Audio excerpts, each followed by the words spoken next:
Hello everyone, আসসালামু আলাইকুম। Maisha cooking হাউসে সবাইকে স্বাগতম।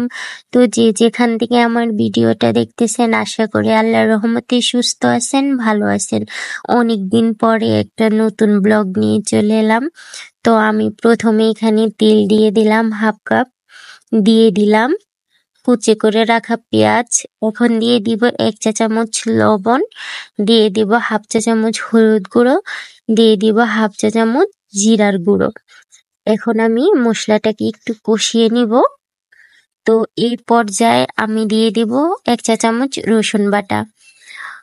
আপনারা চেষ্টা করবেন রসুন বাটা দিয়ে সাথে সাথে তরকারি টুক দিয়ে দিতে, তাহলে হয় কি ফ্লেভারটা খুবই ভালো আসে আর খেতেও ভীষণ মজা হয়।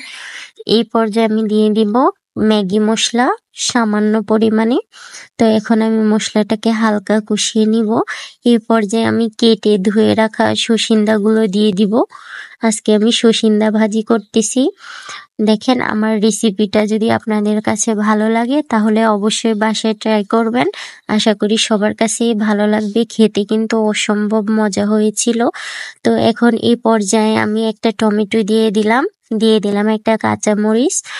এখন এই পর্যায়ে দিয়ে দিব একটা ডিম দিয়ে সসিন্দা কিন্তু অনেক ভালো লাগে। যে কোনো ভাজি, সসিন্দা বলেন, করল্লা বলেন, যে কোনো ভাজি ডিম দিয়ে করলে খুবই ভালো লাগে। আমার তো ভীষণ পছন্দ। আপনারা কে কে পছন্দ করেন অবশ্যই আমাকে কমেন্ট করে জানাবেন। তো আমার ভাজিটুক হয়ে গেছে। এই পর্যায়ে আমি দিয়ে দিলাম কুচি করে রাখা ধনিয়া পাতা দিয়ে একটু পরে আমি উঠাই নিব। তো দেখেন আমার ভাজিটা হয়ে গিয়েছে, কতটা লোভনীয় লাগতেছে।